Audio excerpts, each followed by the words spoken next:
The German shepherd lunged, a blur of matted fur and bared teeth, his chain snapping taut inches from Daniel Hayes's throat. The dimly lit auction house in Peach County, Georgia, erupted in gasps, the stale air thick with dust and dread. Shadows danced on the cracked concrete floor as the dog's scarred body trembled, his growl a low, guttural warning that echoed off the tin walls. The crowd shrank back, their sneers replaced by fear, but Daniel stood frozen, his hazel eyes locked with the animal's dull, hollow gaze. One wrong move, and those jaws would close the gap. In that heartbeat, time held its breath, and something unspoken passed between them, a flicker of recognition amid the chaos. Hope you enjoyed this story. Leave a like and share your thoughts in the comments. We'd love to hear where you're watching from. Now, let's continue with the story. The fluorescent lights overhead buzzed like trapped flies, casting a sickly yellow glow over the weathered wooden benches of the Peach County auction house. The place smelled of damp wood, old hay, and the faint tang of sweat, a relic of decades past clinging to life on the edge of town.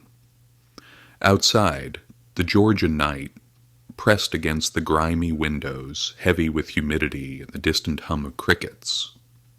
Inside, the air was stifling, the crowd restless. Farmers in faded overalls, townsfolk with tired eyes, and a handful of strangers muttered among themselves, their voices a low drone punctuated by sharp laughs.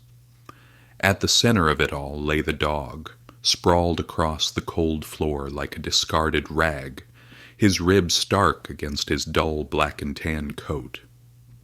Scars crisscrossed his flanks, jagged lines that told a story no one seemed eager to hear.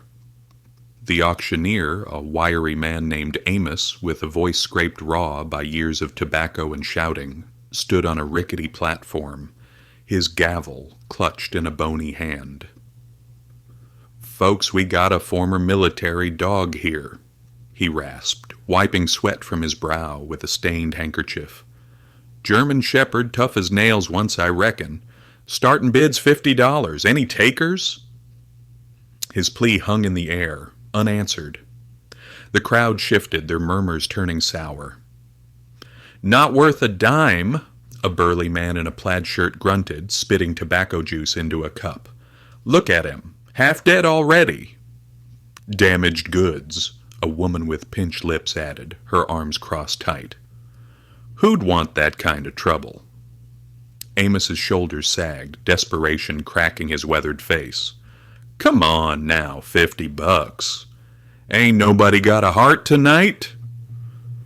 Laughter rippled through the room, cold and mocking, like the wind rattling the loose panes outside. The dog didn't stir, didn't even lift his head. His eyes, once sharp with purpose, stared blankly at nothing, as if the world had long since drained him dry. In the back row, Daniel Hayes sat alone, his broad frame hunched beneath a faded Marine Corps jacket. At 34, he carried the weight of a man twice his age, calloused hands scarred from battles far beyond Peach County, a distant gaze that rarely met anyone else's. His dark hair was cropped short, streaked with premature gray, and a faint stubble shadowed his jaw. He'd come tonight on a whim, drawn by a nagging pull he couldn't name, but now, watching the dog, that pull tightened into something sharp and urgent. The jeers grated against his ears, each one a splinter under his skin. He knew that look in the animal's eyes, knew it from the mirror, from sleepless nights when the past clawed its way back. This wasn't just a dog. This was a soldier, abandoned and broken, just like him. Across the room, Maggie. Ellis leaned against the wall, her arms folded, her graying auburn hair pulled into a loose bun. As the town's veterinarian, she'd seen her share of strays, but this one hit different. She'd tried to intervene weeks ago when the dog first showed up, dumped by some shadowy military contractor, but bureaucracy had tied her hands. Those scars, that hollow stare, she'd seen them before in animals pushed beyond their limits. Her green eyes flicked to Amos, then to the crowd, her lips pressing into a thin line. She wanted to speak, to fight, but she knew this room. They'd laugh her out before she got a word in. The laughter died as a chair scraped against the floor, loud and deliberate. Heads turned, eyes narrowing, as Daniel rose to his feet. His boots thudded against the warped planks, steady despite the tremor in his hands. The jacket hung loose on him, patched at the elbows, a relic of a life he'd left behind, or tried to. He didn't look at the crowd, didn't flinch under their stares. His voice, when it came, was low and firm, carrying a weight that silenced the room. "I'll take him." For a moment no one moved. Amos blinked, his gavel hovering midair. You sure, son?" he stammered, peering over his glasses. "This one's unpredictable. Ain't no guarantee he won't turn on you." Daniel's jaw tightened, but he didn't waver. "I said I'll take 'em." His tone left no room for argument, a soldier's command wrapped in quiet resolve. The crowd exchanged glances, some smirking, others frowning, but none dared challenge him. They knew the look of a man who'd seen worse than they could imagine. Maggie's breath caught, a flicker of hope stirring in her chest. She'd seen Daniel around town, always alone, always distant, but never like this. There was something in his stance, something raw and determined, that made her believe he might just be the one this dog needed. She stepped forward, her boots scuffing the floor, but stopped herself. Not yet. She'd wait, watch. This wasn't her moment. Amos shrugged, banging the gavel with a hollow thud. "Sold, then. $50 to the man in the jacket. Come settle up, and he's yours." The crowd muttered again, a mix of disbelief and amusement, but Daniel ignored them. He moved toward the platform, each step measured, his eyes never leaving the dog. Up close, the animal's condition was worse than he'd thought. Matted fur caked with dirt, old wounds festering beneath the surface. But it was the eyes that hit him hardest, that vacant, shattered stare. He'd worn it. Himself 3 years back, when he'd stumbled off the plane from Afghanistan. The weight of lost brothers pressing down on him. The chain rattled as Amos handed it over, the leather leash worn and cracked.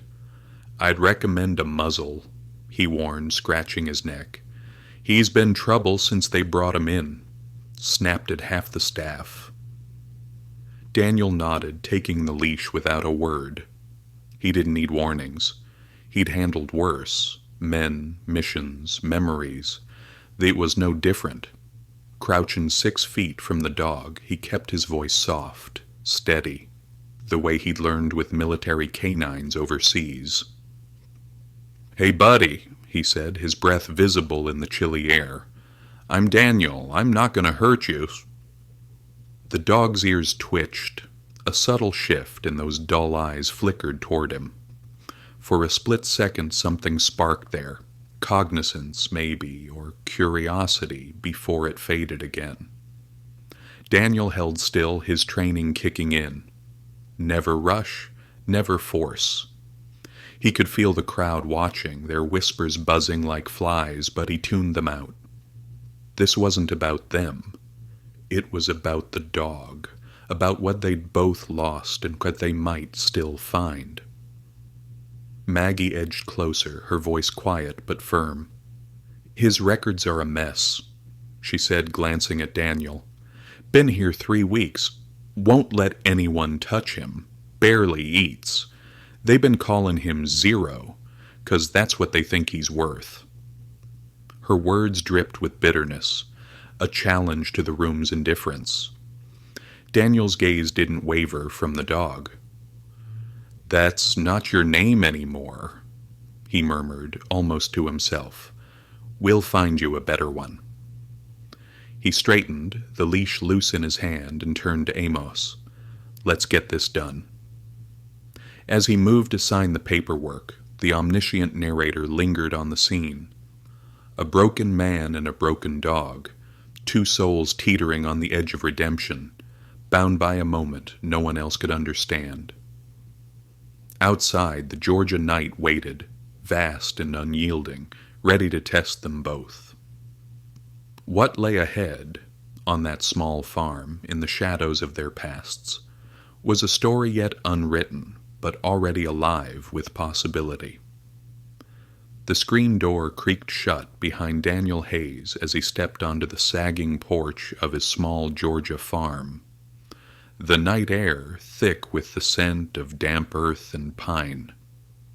In the distance a coyote howled, its cry slicing through the stillness like a blade. He clutched the crumpled newspaper in his fist, the classified ad circled in black ink. Former military dog, aggressive, no training possible, final auction before euthanasia. The words had hit him like a punch to the gut, stirring a rage he hadn't felt since Afghanistan.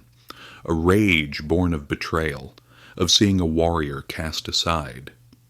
Now standing under the vast, starless sky, he wondered what he'd just done. Claiming that broken German shepherd from the Peach County auction house. The farm stretched out before him, a patchwork of cotton fields and overgrown pasture. Inherited from his grandfather 3 years ago when he'd stumbled back from his last deployment. The old man had loved this place, its quiet mornings, its stubborn resilience, but to Daniel it was both sanctuary and prison. The weathered barn loomed to his left, its red paint peeling like old wounds, while the farmhouse itself sagged under the weight of neglect. Inside, the kitchen light flickered, casting jagged shadows through the windows. He hadn't planned on leaving tonight, hadn't planned on anything beyond his usual routine. Coffee at dawn, tending the 2 bony horses his grandfather had left behind, and fighting the memories that refused to fade. But that ad had changed everything. Daniel was 34, though his hazel eyes carried decades more. His broad shoulders, once squared with military precision, now slumped beneath the faded Marine Corps jacket. He rarely took off. Scars crisscrossed his knuckles, souvenirs from battles fought half a world away, and his dark hair, cropped short, was streaked with gray that crept in too soon. He lived alone here, a solitary figure against the sprawling landscape, avoiding the town's prying eyes and the endless calls from the local VA office. Their voices echoed in his answering machine. "Mr. Hayes, we're here to help," but he never picked up. The pill bottles they'd prescribed sat unopened in the bathroom cabinet, gathering dust alongside his guilt. Tonight, though, something had shifted. He'd seen the dog, Zero they'd called him, lying motionless on that auction floor, and it was like looking into a cracked mirror. The scars, the hollow stare, the way the world had written him off. It was too familiar. Daniel knew what it meant to be discarded, to carry wounds no one could see. 3 years since he'd left the Marines, and he still jumped at sudden noises, a slamming door, a car backfiring, his heart racing as if mortars were falling again. Sleep came in fits, haunted by faces he couldn't save, voices he couldn't silence. The farm was supposed to be his escape, but it had become a cage, locking him in with his ghosts. He smoothed the newspaper against the porch railing, rereading the ad under the faint glow of a moth-swarmed bulb. 6 lines of text, stark and cold, but they'd set his hands trembling. Military dogs were heroes, meant to retire with dignity, not end up in some backwater auction, their ribs showing through dull coats, their spirits crushed. He'd known dogs like that overseas, loyal, fearless, partners in the chaos. To see one reduced to this, it was wrong, a violation of everything he'd once believed in. The rage had propelled him to his truck, the keys jangling in his shaking hands, and now here he was, bound to a creature as lost as he was. Inside, the house was quiet, save for the hum of the refrigerator and the occasional creak of settling wood. Daniel crossed to the kitchen, pouring himself a mug of stale coffee from the pot he'd brewed at dawn. The bitter taste grounded him, a ritual to steady his nerves. He leaned against the counter, staring out the window at the barn where he'd soon bring the dog. What had he been thinking? He wasn't equipped for this, not the space, not the know-how, not the heart. But walking away hadn't been an option. Not tonight. The omniscient narrator lingered on Daniel's thoughts, peeling back the layers of a man teetering on the edge. He didn't know it yet, but this decision would unravel him piece by piece, forcing him to face the past he'd buried. The dog, Dusk as he'd soon call him, was more than a rescue. He was a mirror, a challenge, a chance at something Daniel couldn't yet name. Outside, the night pressed on, the coyote's cry fading into silence, leaving only the promise of dawn and the weight of what was to come. The auction house stood like a relic against the Georgia night, its tin roof glinting faintly under a sliver of moon. Inside, the air hung heavy with the stench of sweat and old wood, the crowd's murmurs fading as Daniel Hayes approached the platform. The German shepherd lay still on the concrete, his scarred body a map of untold horrors, his breath shallow but steady. Amos, the auctioneer, handed over the paperwork with a skeptical grunt. The $200 cash Daniel pressed into his palm, disappearing into a rusty tin box. A liability waiver slid across the table, its edges curled from humidity, and Daniel signed without reading, his signature a jagged slash of ink. The leash came next, its leather worn thin, and Amos muttered, "He's all yours, but don't say I didn't warn you." Daniel nodded, his hazel eyes fixed on the dog. The crowd watched, their curiosity a palpable thing, but he felt only the weight of the moment. He'd faced worse than their stares, IEDs, ambushes, the screams of dying friends. But this was different. This was personal. He stepped off the platform, boots echoing in the hushed room, and crouched 6 feet from the dog, keeping his distance like he'd been trained with military canines. "Hey, buddy," he said softly, his voice a low rumble against the silence. "I'm Daniel. I'm not going to hurt you." The dog's ears twitched, a faint tremor running through his frame. His eyes, dull, almost lifeless, flickered toward Daniel, a spark of awareness breaking through the haze. For a moment they held each other's gaze, two souls caught in the wreckage of their pasts. Then, with a speed that startled even the onlookers, the dog lunged, chain rattling, teeth bared inches from Daniel's throat. Gasps rippled through the room, chairs scraping as people recoiled, but Daniel didn't flinch. His training held him steady. Never move, never show fear. And something deeper kept him rooted. A recognition, a shared pain he couldn't name. The dog's jaws stopped short, hot breath brushing Daniel's skin, and then he backed off, confusion replacing rage in his eyes. "Jesus," someone whispered. "He's a menace. Should be put down." "No," Daniel said firmly, standing slow and deliberate. "He's coming home with me." His words cut through the murmurs, a quiet defiance that silenced the room. Amos shrugged, tossing him the chain's end. Your funeral, son. Margaret, Maggie. Ella stepped closer, her green eyes sharp with concern and something like hope. She'd been a shadow in the corner all night, her graying auburn hair catching the light as she watched. His records are incomplete, she said, her voice low but clear. Been here 3 weeks, won't let anyone touch him, barely eats. They've been calling him Zero, 'cause that's what he's worth to them.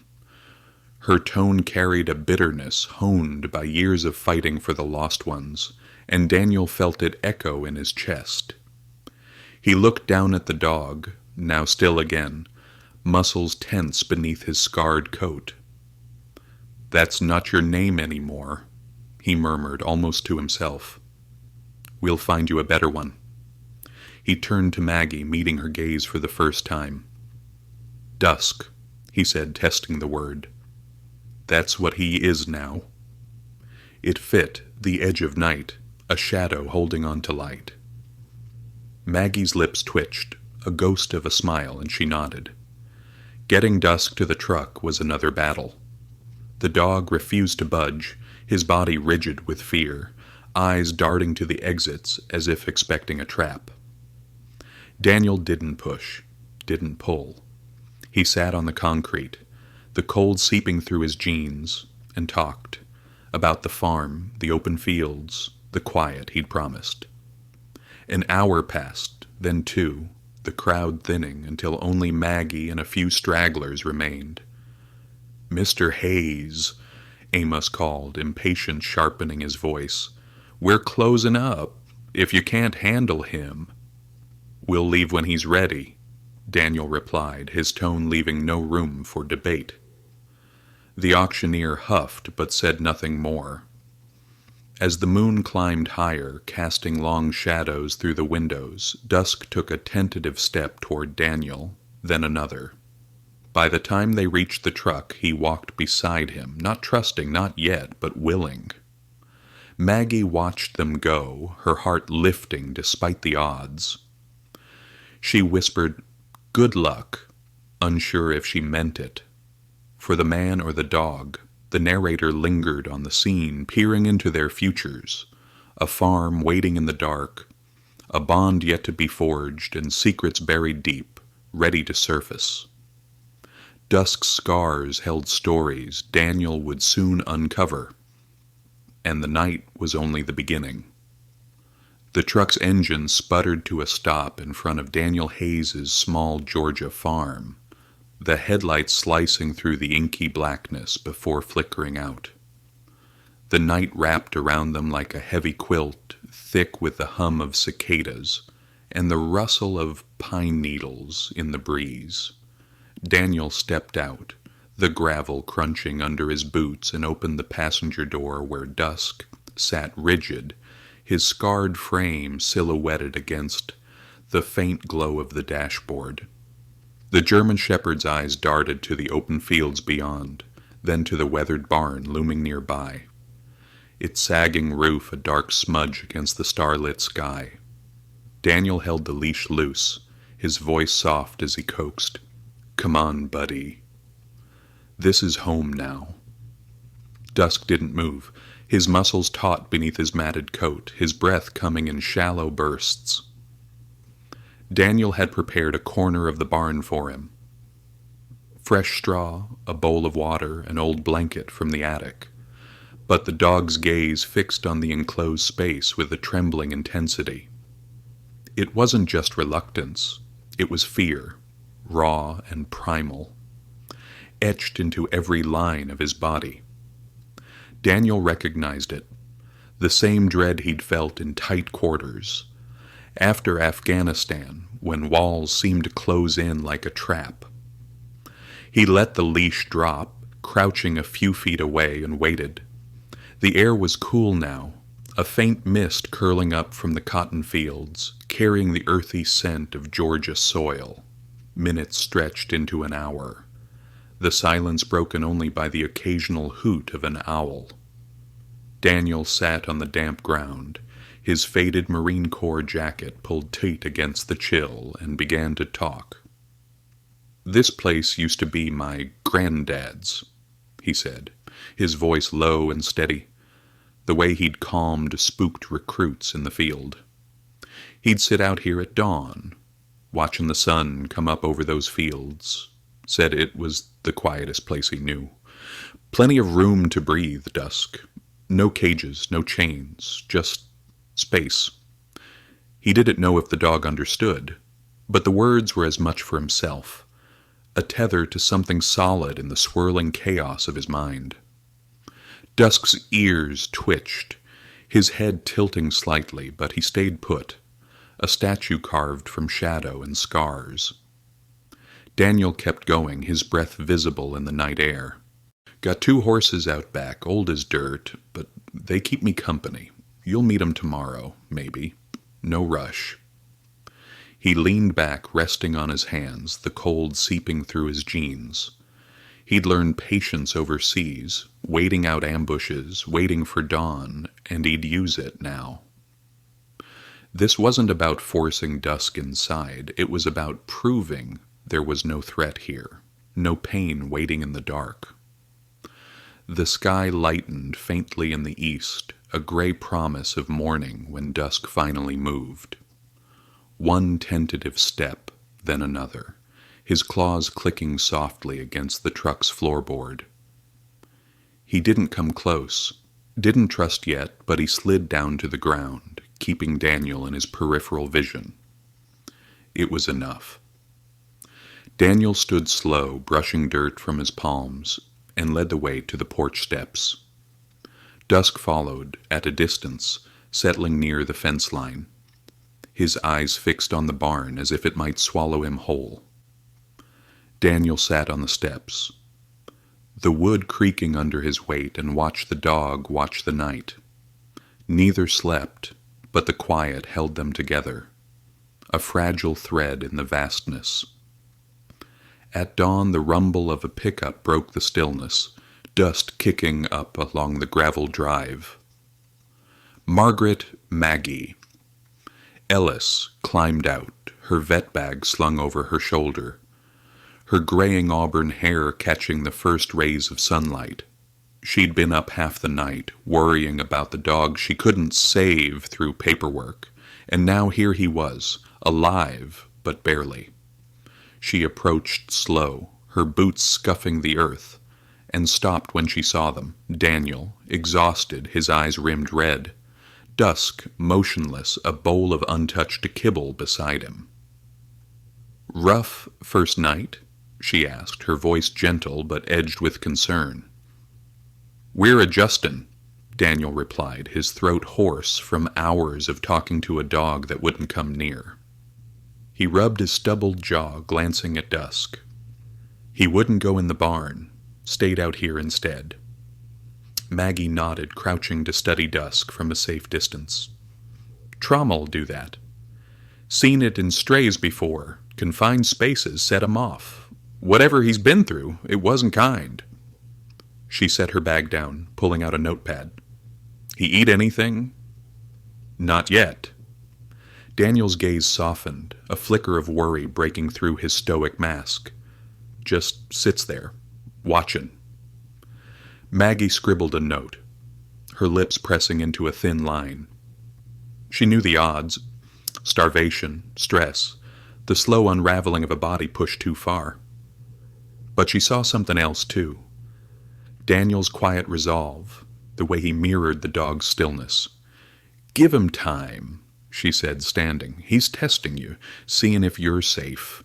You're doing right by him, sitting out here." The narrator hovered over the scene, peering into their hearts. Daniel, clinging to a purpose he didn't fully grasp. Dusk, teetering between fear and the faint pull of trust.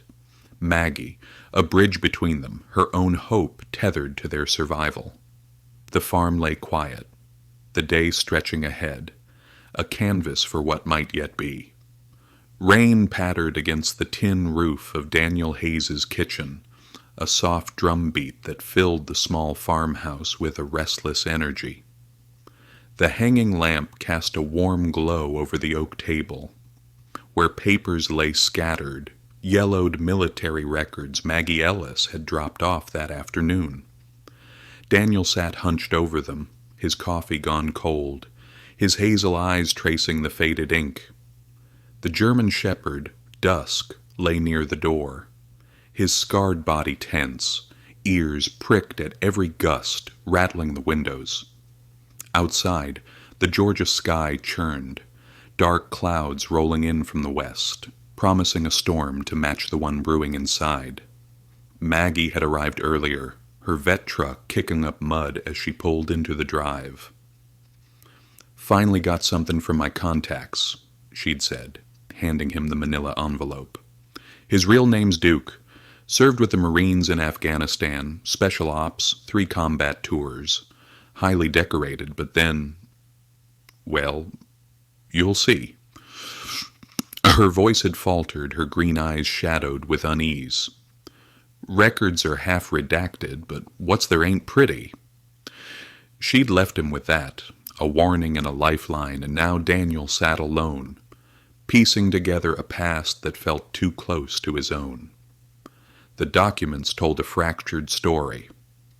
Duke, a military working dog, trained for detection, fearless under fire, until something broke him. Training logs showed impossible hours, 20-hour days with no rest, and cryptic notes hinted at corrective measures after a mission went wrong. Daniel's hands trembled as he turned the pages, his mind flashing back to Kandahar, the day his team walked into an ambush. He'd lost brothers there, Baker, Rodriguez, too many others, and the guilt had never let go. Now, a single line stopped him cold. Deployed with Lieutenant Michael Carter's unit, Kandahar Province, June 2019. That was his tour, his fight. Duke had been there. Thunder rumbled, low and ominous, and dusk whined, his body coiling tighter. Daniel glanced at him, seeing the same restless panic he'd felt in combat. "You were there, weren't you?" he murmured, his voice barely audible over the rain. "Saw it all go down." The dog's eyes met his, a flicker of recognition, and then the storm broke. Lightning split the sky, thunder crashing like artillery, and dusk bolted, through the screen door, into the deluge, a dark streak vanishing into the cotton fields.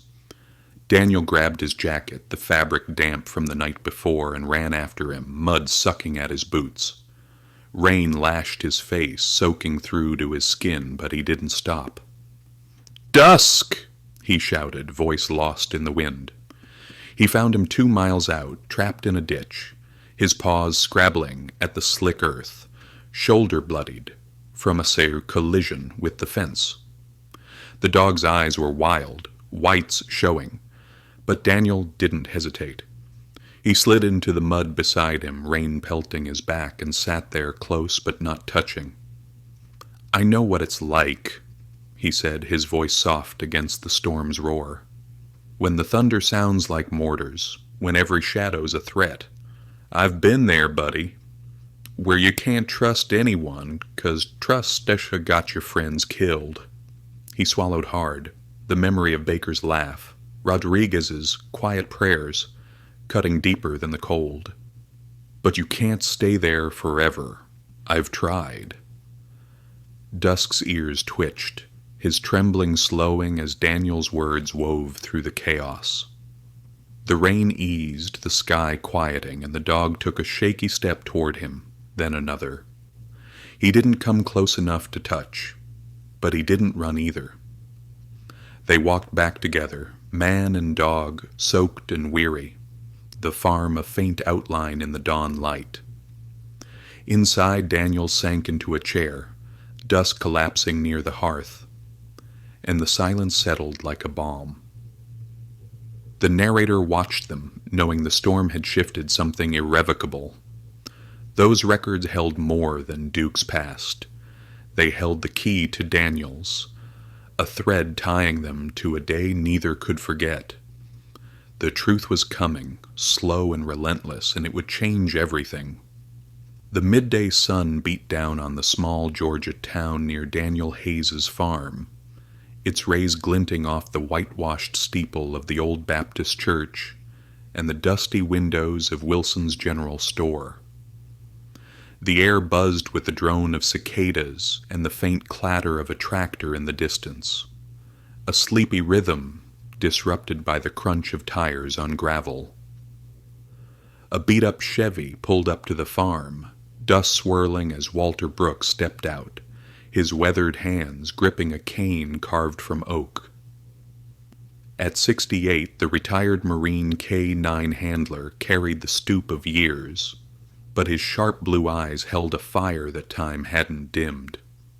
He'd heard whispers in town about the ex-Marine and the scarred German shepherd from the auction, and he'd come to see for himself. Daniel stood on the porch, wiping sweat from his brow with a rag. Dusk at his side, the dog's ears pricked toward the stranger. A week had passed since the storm, and though Dusk still kept his distance, he'd begun to shadow Daniel's steps, a silent presence in the farm's quiet routine. Walter approached slow, leaning on his cane, his gaze flicking between man and dog. "Heard you pulled a military mutt out of that auction," he said, voice gravelly but warm. "Mind if I take a look?" Daniel nodded, stepping aside. "Name's Dusk now. Was zero to them?" His tone was clipped, but there was a flicker of curiosity in his hazel eyes. Walter crouched with a grunt, studying Dusk's scars, the jagged lines across his flanks, the faint tremble in his legs. "Seen marks like these before," he muttered, almost to himself.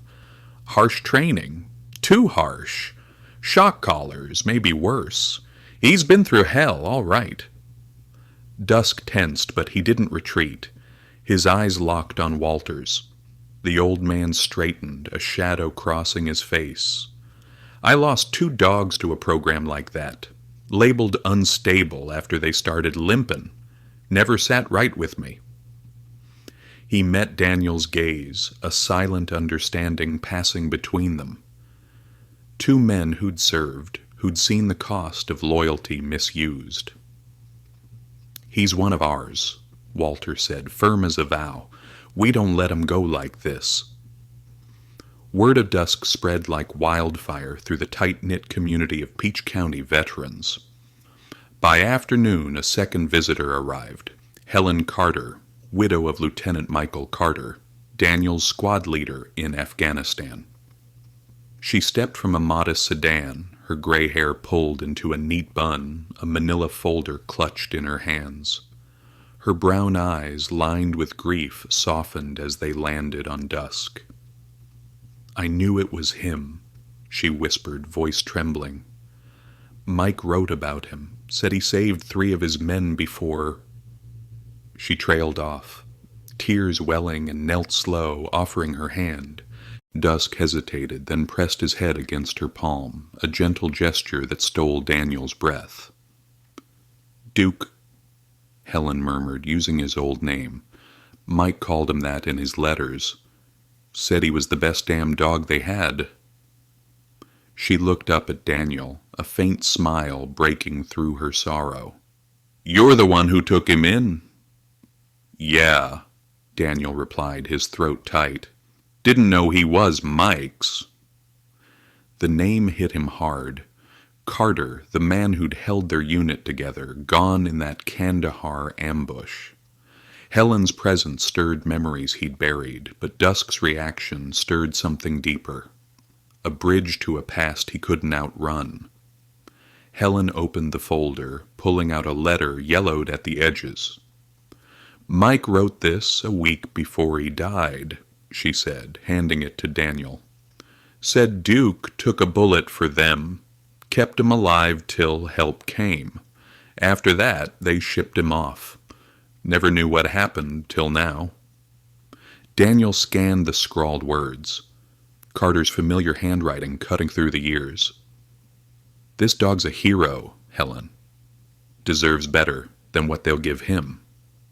The weight of it settled in his chest, a mix of pride and rage. Walter lingered, watching the exchange. "Folks round here'll want to know about this," he said, tapping his cane against the porch. "Veterans look out for their own, human or canine. You're not alone in this, Hayes." He turned to leave, promising to spread the word, his limp a testament to battles fought long ago. By evening, the farm felt less isolated, the air humming with a new energy. Dusk lay near the steps, his posture easing as Helen sat beside Daniel, sharing stories of Mike, his laugh, his stubborn streak, the way he'd trusted Duke with his life. The dog's ears tracked her voice, a quiet acknowledgement of a bond unbroken by time. Daniel listened, his hands clasped tight, feeling the stirrings of a community he'd never sought but couldn't deny. The narrator hovered above, seeing the threads weaving tighter. Walter's resolve, Helen's grief, Dusk's silent memory tying them to Daniel's fractured soul. This was no longer just a rescue, it was a reckoning, a call to those who remembered what duty meant. Twilight draped the Georgia back roads in a shroud of purple and gold, the pines casting long shadows across the narrow lane leading to Daniel Hayes's farm. The air was thick with the scent of wet earth and honeysuckle, a deceptive calm broken by the low growl rumbling from Dusk's throat. The German shepherd stood rigid on the porch, his scarred ears pivoted forward, eyes fixed on the horizon where two black SUVs crept into view, their headlights off. Daniel stepped outside, the screen door banging shut, his hand instinctively tightening around the coffee mug he held. Something was wrong. He felt it in his bones, the same prickle he'd known before a firefight. The vehicle stopped at the end of the drive, engines idling, and two men emerged, broad-shouldered, clad in dark civilian clothes that didn't hide their military bearing. They moved with purpose, boots crunching gravel, stopping just shy of the property line. "Mr. Hayes," the taller one called, his voice smooth as polished steel. "We're with a private security firm. Heard you acquired some military property recently.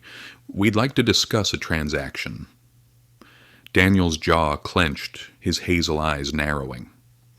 "He's not property," he said, stepping forward, Dusk at his heel. "He's mine. Bought him fair and square." The dog's growl deepened, a low warning that vibrated through the stillness, his hackles rising like a ridge of thorns. The shorter man smirked, hands in his pockets. "That dog's a retired asset, valuable to the right people. We're authorized to offer substantial compensation. No need for trouble." His tone was casual, but his eyes were cold, assessing, like a predator sizing up prey. "Private property," Daniel shot back, his voice steady despite the pulse hammering in his ears. "You're trespassing! Leave!" He set the mug on the porch rail, freeing his hands, his stance shifting to the readiness he'd honed in combat. Dusk moved closer, positioning himself between Daniel and the men, his military training flickering to life. A protector, not a victim. The taller man raised a placating hand, but his smile didn't reach his eyes. "Think it over, Hayes. We'll be in touch." They retreated to their SUVs, engines roaring, as they vanished into the dusk, leaving a chill that lingered long after the dust settled. Daniel exhaled, his breath shaky, and knelt beside Dusk, running a hand through the air above the dog's back, close but not touching. "Good boy," he murmured more to himself. "They won't take you." Inside, the phone rang, sharp and insistent. Daniel answered, Maggie Ellis's voice crackling through the line. "You okay?" she asked, urgency cutting through her usual calm. "Heard from a friend at the clinic. Some suits were asking about Dusk. Said they're tied to a contractor out of Savannah. Showed up here just now, Daniel said, glancing at Dusk, who'd settled near the door, still alert. Wanted to buy him. Didn't take no for an answer. Maggie cursed under her breath. I've been poking around his records. Found something under his fur today, a metal tag, embedded deep. Took it out after he let me near him this morning. It's a tracker, Daniel, military grade. Her words hit like a punch, the pieces falling into place. Why they'd come, how they'd known. Grayson, Daniel muttered, the name from Duke's file surfacing like a ghost. Colonel Philip Grayson, the shadow, behind the abuse, the man who turned a hero into a shell. They're watching him. More than that, Maggie said. I called a contact. FBI's got an eye on Grayson's outfit. Someone'll reach out soon. Stay sharp, all right? She hung up, leaving Daniel with the hum of the line and a growing dread. Later, as stars pierced the sky, the phone rang again. A woman's voice, crisp and official. Mr. Hayes, this is Agent Evelyn Price, FBI. We need to talk about that dog and Philip Grayson. Dusk's ears twitched, his gaze meeting Daniel's, a silent pact forming in the dark. The narrator lingered, seeing the storm brewing, strangers in the night, a tracker's cold truth, and a name that promised danger. The farm was no longer a sanctuary, it was a battlefield, and the fight was just beginning. The private training facility near Savannah sprawled under a merciless Georgia sun, its steel fences glinting like razors against the flat, marshy landscape. The air thrummed with the distant barking of dogs and the hum of anticipation as military observers, private contractors, and foreign buyers gathered in a sleek viewing area, their murmurs blending with the rustle of coastal wind. Daniel Hayes stood at the edge of the compound, his faded Marine Corps jacket swapped for a borrowed suit, a fake ID badge clipped to his chest, credentials Agent Evelyn Price had secured to get him inside. Beside him, Dusk wore a tactical vest, his scarred frame taut but steady, his eyes scanning the kennels where other dogs paced in tight circles. This was Grayson's domain, and they were here to tear it down. Evelyn's voice crackled through the earpiece tucked in Daniel's ear. Stay low till the demonstration starts, she warned, her tone clipped from the FBI van parked a mile out. Helen's in position with the evidence.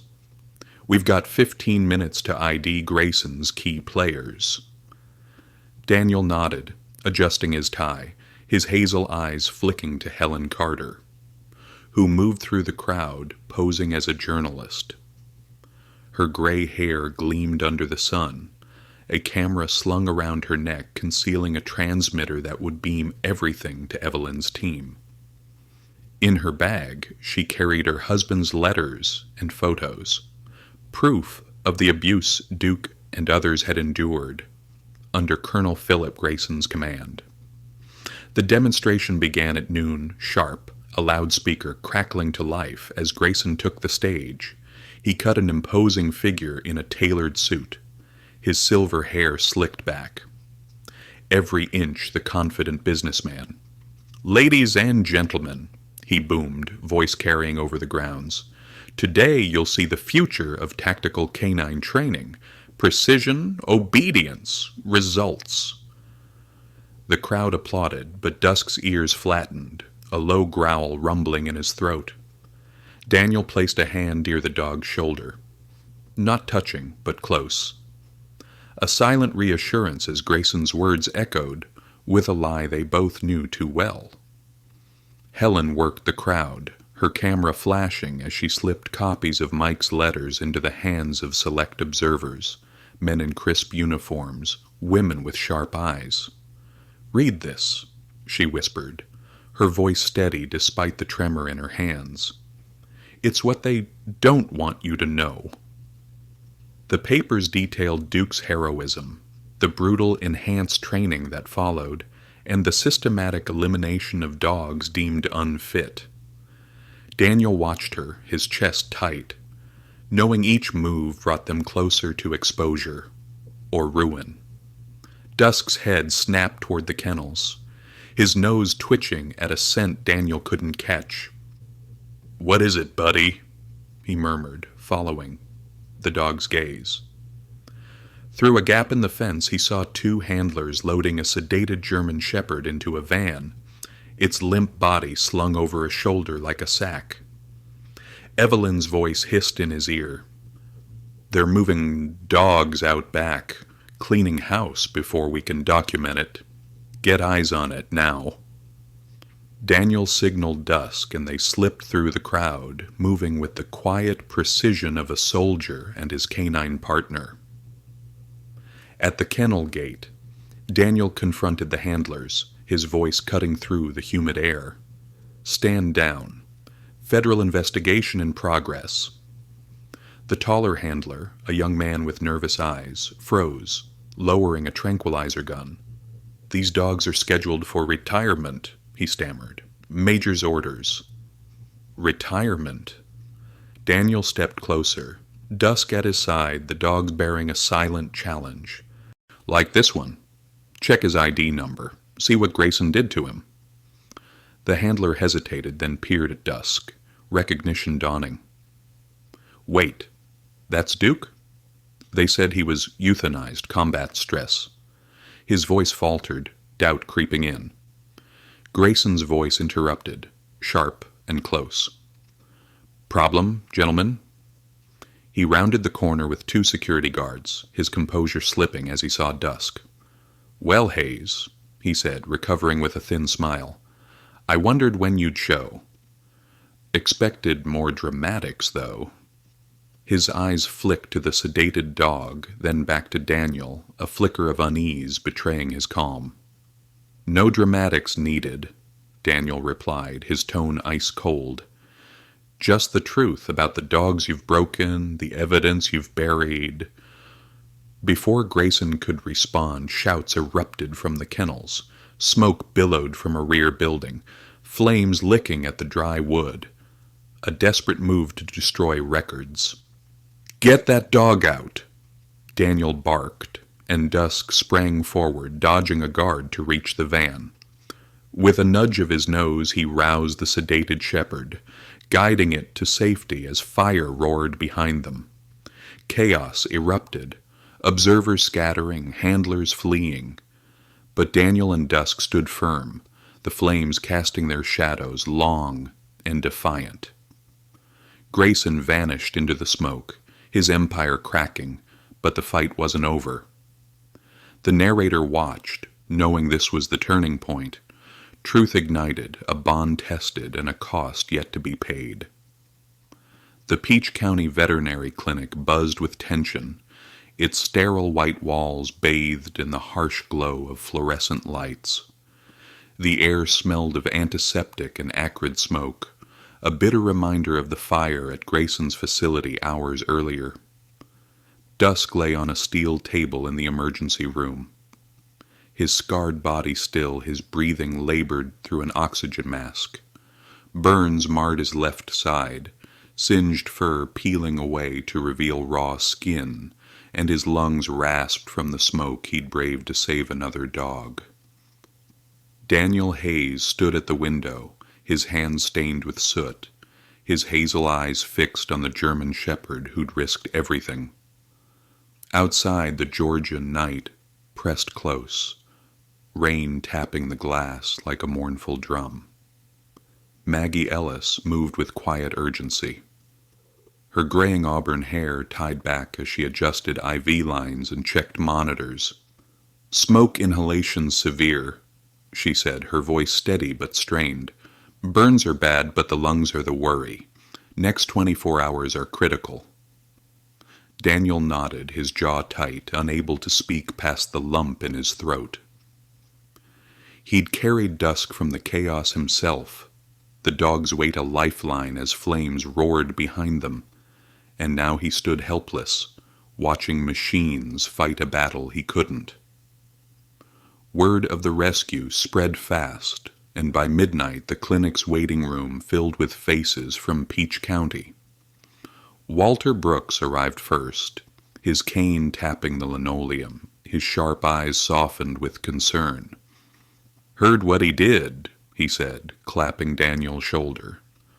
"That's a soldier's heart, human or not." Helen Carter followed, her gray bun askew, clutching Lieutenant Carter's old service flag. She draped it over Daniel's shoulders without a word, and the gesture broke him. Tears spilled down his cheeks, the first since Afghanistan, his voice raw as he whispered, "I failed him, Helen. Should have stopped him from going in." "You didn't fail," Walter countered, firm as stone. "He chose to go. For that other dog, for you. That's what we do for our brothers." His words hung heavy, a truth Daniel couldn't deny, though the guilt gnawed deeper still. The community rallied as the night wore on. Kids from town, led by a 9-year-old girl with pigtails, dropped off jars of coins, funds raised from a lemonade stand to help Dusk. Veterans brought coffee and casseroles, their silent presence a wall of support. A prayer vigil formed in the parking lot, candles flickering against the rain, voices rising in hymns that drifted through the walls. Patricia Jones, whose son had served with a K-9 unit, organized it, her weathered hands clasped tight. "He's one of ours," she told the crowd. "We don't let him go without a fight." Inside, Maggie emerged hourly with updates, her professional mask slipping as exhaustion took hold. "He's holding on," she said at 3 a.m., touching Daniel's arm. "The oxygen's helping, but it's touch and go." Daniel stayed by the window, his reflection a ghost against the glass, replaying the fire. The moment Dusk vanished into the smoke, the roar of collapse as he emerged, collapsing yards from safety. He'd saved the other dog, but at what cost? By dawn the vigil grew, the parking lot a sea of flickering lights. Sheriff Tompkins stationed a deputy outside, ensuring no interference from Grayson's lingering shadow. Daniel sat alone for a moment, head in his hands, the flag's weight a lifeline. "Don't you dare give up," he whispered, voice cracking. "We've come too far." He didn't know if Dusk heard, but the thought of losing him, after the auction, the storm, the bond they'd forged, was a wound too deep to bear. The narrator lingered, seeing the threads of love and loss weaving tight. A community united, a man broken open, a dog fighting for breath. The night held its secrets, but the dawn promised answers, life or death, a reckoning yet to unfold. The first light of dawn crept through the blinds of the Peach County Veterinary Clinic, painting faint gold stripes across the linoleum floor. The waiting room, once a chaotic hub of vigil and prayer, had quieted, the crowd thinning as exhaustion claimed all but the steadfast few. Daniel Hayes sat slumped in a plastic chair, his soot-stained hands clasped tight, the service flag Helen Carter had given him draped across his shoulders like a shield. His hazel eyes, red-rimmed from sleeplessness, stayed fixed on the emergency room door where Dusk fought for life. The German shepherd's rasping breaths echoed in his mind, a sound that had haunted him since the fire at Grayson's facility, a sound he couldn't unhear. Maggie Ellis emerged from the back, her graying auburn hair limp with sweat, her green eyes bright with a cautious hope. She peeled off her gloves, tossing them into a bin, and crossed to Daniel, her steps deliberate despite the fatigue etching her face. "He's awake," she said, voice soft but firm. "Vital signs are stabilizing. Tail gave a little wag when I checked him. First sign he's coming back to us." Daniel's head snapped up, a breath he hadn't known he was holding escaping in a rush. "Can I see him?" he asked, already rising, the flag slipping to the chair. Maggie nodded, leading him through the swinging doors. The emergency room smelled of antiseptic and singed fur, a stark reminder of the night's cost. Dusk lay on a padded table, an oxygen mask strapped to his muzzle, IV lines snaking from his bandaged leg. His burns were wrapped in white gauze, stark against his black and tan coat, but his eyes, those once dull eyes, flickered with recognition as Daniel approached. The dog's tail thumped weakly against the table, a small but seismic gesture, and Daniel sank to his knees beside him, his hand hovering over Dusk's head. "Hey, buddy," he whispered, voice cracking. "Look at all these folks here for you. A whole town of battle buddies." Outside, the vigil had dispersed, but the parking lot bore traces of their faith. Melted candle wax, crumpled hymn sheets, a child's drawing of a dog taped to the clinic door. Walter Brooks lingered, leaning on his cane, his sharp blue eyes softening as he watched through the window. Helen Carter stood beside him, clutching her husband's letters, her gray bun neat, again, despite the night's toll. "He's a fighter," she said, voice steady with pride. "Like Mike." Walter nodded, tapping his cane. "Like all of us." Back inside, Agent Evelyn Price arrived, her crisp suit a contrast to the clinic's disarray. She carried a thick file, her dark eyes grave as she joined Daniel by Dusk's side. "Got something you need to hear," she said, spreading papers across a nearby counter. "Military finally coughed up the full report on Duke. His last mission. Explains why Grayson wanted him gone." Daniel straightened, his gaze shifting from Dusk to the documents, a knot tightening in his chest. Evelyn pointed to a page marked with red stamps. "Kandahar, June 2019. Duke was with Lieutenant Carter's unit, your unit, Hayes. Ambush hit hard, but he caught the scent of trouble early. Broke free from his handler, Grayson's man, and ran to warn Carter's squad. Took a bullet shielding him, saved half the team." She paused, letting it sink in. Handler ignored his signals, pushed him forward under Grayson's orders, part of that enhanced training crap. Wanted to prove force, beat instinct. Duke proved him wrong. Daniel's hands trembled, the memory flooding back, dust and blood, Carter shouting orders, a dog's frantic barking cutting through the chaos. "That was him," he rasped, looking at Dusk. "I heard him. Thought it was just noise. He was trying to get us out." The guilt he'd carried for 3 years, the weight of not saving his brothers, shifted, lightening as the truth settled. Dusk hadn't just been there. He'd fought for them, just as he'd fought in the fire. Grayson punished him for it. Evelyn continued, voice hard. Marked him disobedient. Shipped him to that hellhole program.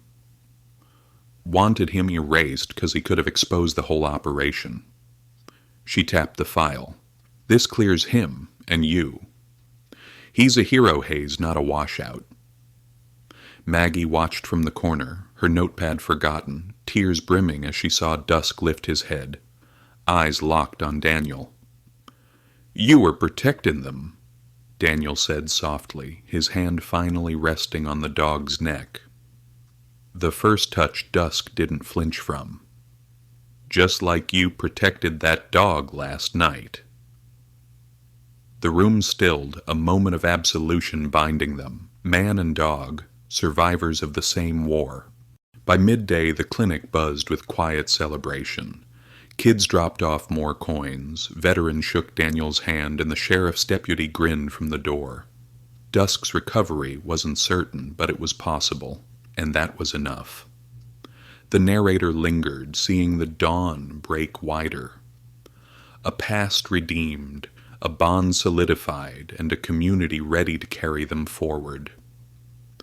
2 months later, the Georgia sun hung low over Daniel Hayes's farm, casting long shadows across the cotton fields and the newly built kennels that gleamed with fresh paint.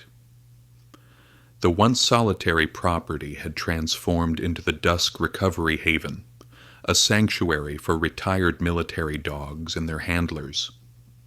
Its gates open to the broken and the brave. Daniel stood in the training yard, a clipboard in hand, his faded jacket swapped for a work shirt rolled to the elbows. Dusk paced beside him, his burns healed into faint scars, his gait steady despite a lingering limp. The German shepherd's eyes, once vacant, now shone with quiet purpose. A mirror to the man he'd saved as much as been saved by. The haven had grown from a dream born in the clinic's desperate hours. Walter Brooks had rallied veterans to donate lumber and time, their calloused hands raising barns and fences. Maggie Ellis had set up a vet station in the old tack room, her medical expertise guiding each dog's healing. Helen Carter managed outreach, her husband's letters now a manifesto for reform, shared with military officials in local papers. The first arrival, a Belgian Malinois named Jasper, had come a week ago, scheduled for euthanasia after combat stress left him shaking and snapping. Now he stood in the yard, ears twitching as dusk approached, slow and deliberate. "Easy, Jasper," Daniel said, voice calm as he watched Dusk work. The older dog didn't bark or posture. He simply sat, his presence a steady anchor, letting Jasper circle and sniff. After a tense minute, Jasper lay down, head resting near Dusk's paws, a surrender born of trust, not fear. Daniel smiled, a rare curve of his lips, and jotted a note. "He's learnin' from you, buddy," he told Dusk, who flicked an ear in acknowledgement. The Haven's methods were unorthodox, rooted in Daniel's bond with Dusk. "These dogs don't need retrainin'," he'd told a group of visiting military vets, their skeptical faces softening as they watched Jasper's progress. "They need to remember who they were before the trauma. Loyal, protective. We just help them trust that again." Dusk was the blueprint, his patient guidance a living lesson in resilience. He'd greet each new dog, assess their fear, and show them safety in small steps, lying near, sharing space, offering a nudge when they faltered. Helen approached, a stack of letters in hand, her brown eyes bright with purpose. "Got word from D.C., she said, handing Daniel a printout. "Your testimony and Duke's story push through new regs, independent oversight for training programs, mandatory psych evals for dogs. Grayson's mess won't happen again." Daniel scanned the page, relief washing over him. The fight at Savannah had sparked a reckoning, and though Grayson was still in custody, his influence was crumbling. Walter limped over, cane tapping the dirt, a grin splitting his weathered face. "Heard Jasper's handler's comin' tomorrow. A Marine with PTSD. Match made in heaven thanks to this one." He nodded at Dusk, who'd settled beside Jasper, the two dogs basking in the fading light. "You've built something here, Hayes. More than a farm." By evening, the yard buzzed with quiet life, dogs stretching in the grass, veterans swapping stories over coffee, Maggie checking charts in her makeshift clinic. Daniel sat on the porch steps, Dusk at his side, watching the sun dip below the pines. The haven wasn't just a refuge, it was a legacy, proof that broken things could mend, that purpose could rise from pain. Jasper's handler would arrive soon, a new chapter in a story Dusk had started. The narrator hovered, seeing the future unfold, a haven growing, a dog leading, a man finding his place. The past was behind them, but its lessons lived on, ready to shape what came next.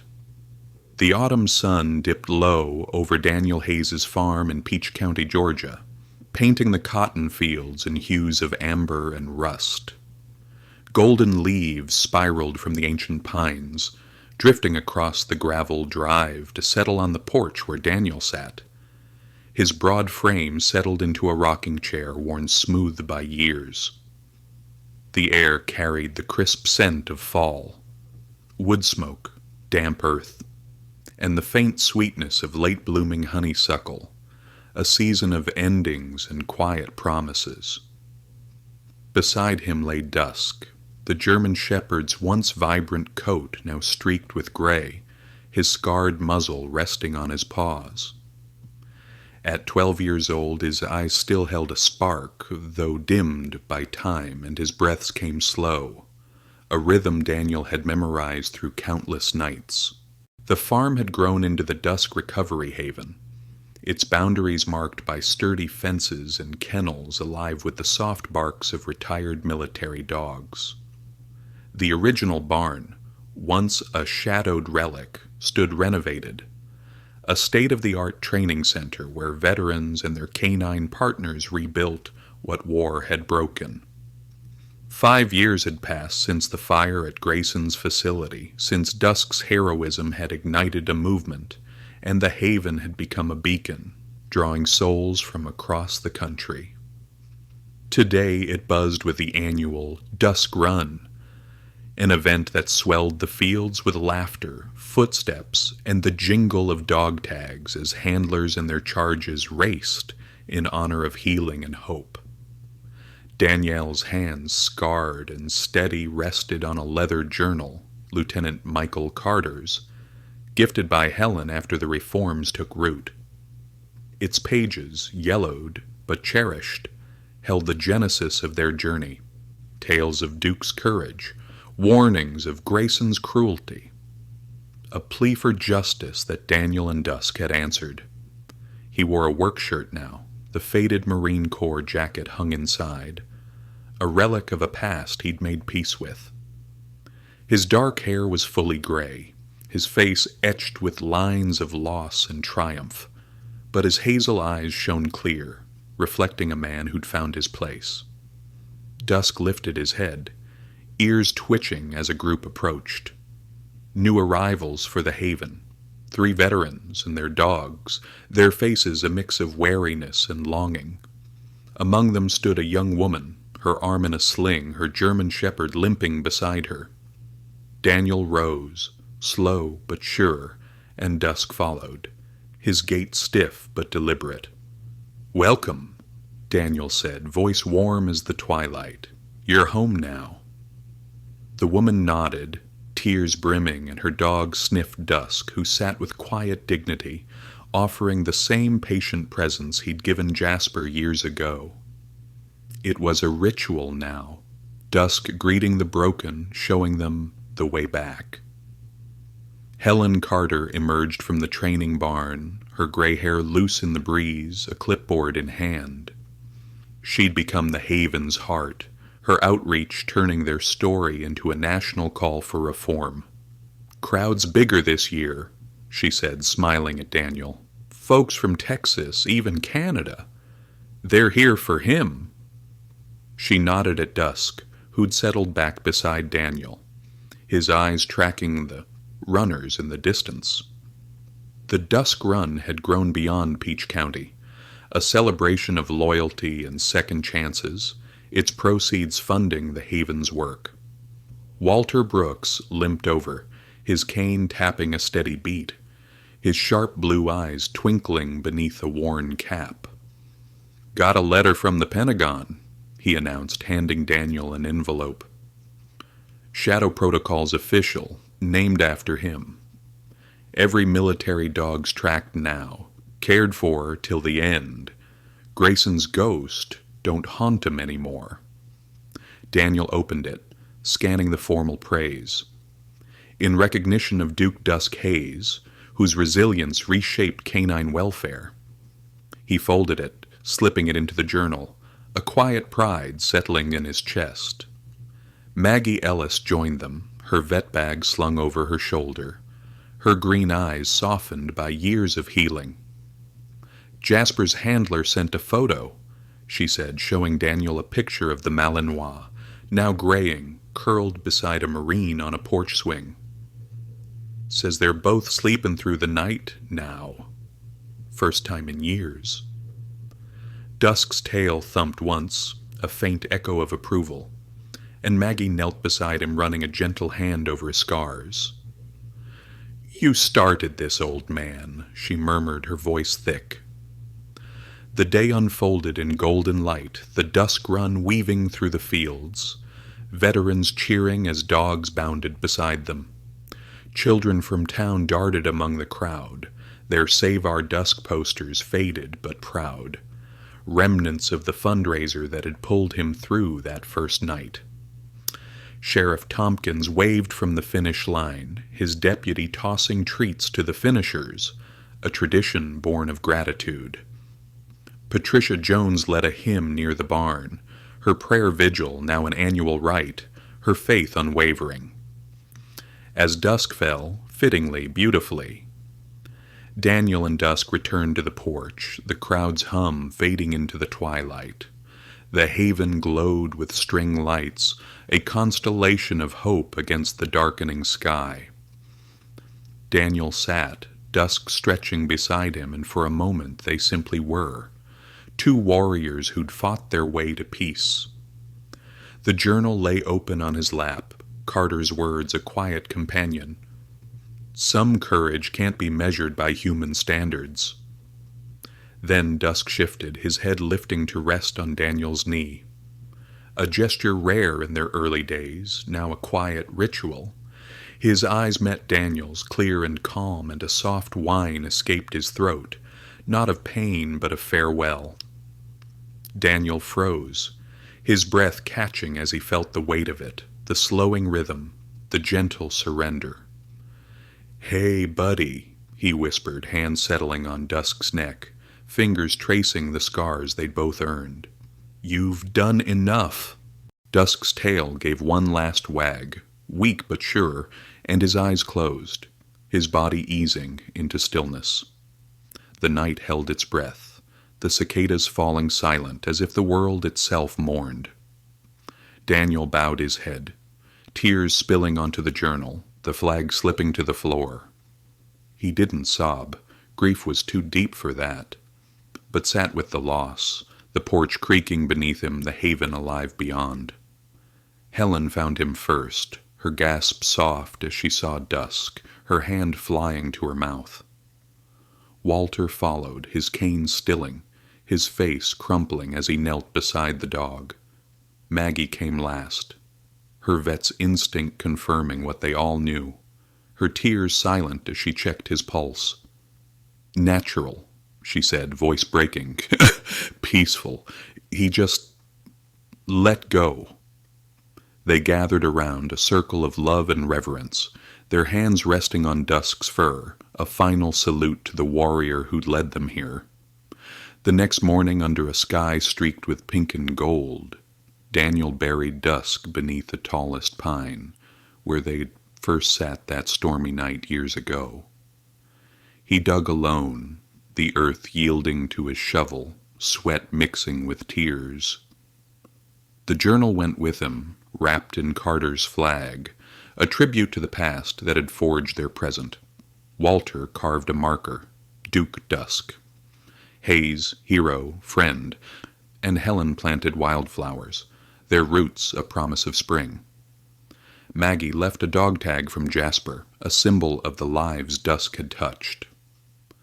The haven carried on, its rhythm unbroken, but Daniel felt the void, sharp at first, then softening into memory. He walked the fields each dawn, greeting new arrivals as Dusk had, his voice steady with the lessons they'd shared. The Dusk Run grew, its name a legacy etched in every step, and the shadow protocol spread, ensuring no dog suffered as Duke had. Letters poured in, handlers, veterans, families, each one a thread in a tapestry Dusk had woven. One evening, As twilight bathed the farm in purple, Daniel sat on the porch, a new dog, a young shepherd named Hope, at his side. She'd come from a base in Virginia, trembling and lost, but under Daniel's care, she'd begun to heal. He looked out at the haven, the kennels glowing, the fields alive with purpose, and felt dusk's presence in the stillness. "We did it, buddy," he murmured, voice thick. "You showed 'em how."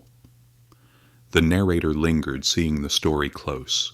A man redeemed, a dog immortalized, a community bound by love. Dusk's grave lay quiet under the pine, wildflowers blooming, but his spirit lived in every bark, every step, every heart he'd mended. Daniel would carry on until his own twilight came, honoring the bond that had saved them both. The Georgia night settled, stars piercing the dark, a final testament to a legacy unbroken, a tale of loyalty and light that would endure beyond the years. I hope you enjoyed this story. Subscribe to my channel so you don't miss touching stories. Leave a like and then comment below what you thought of the emotional stories. See you in the next video.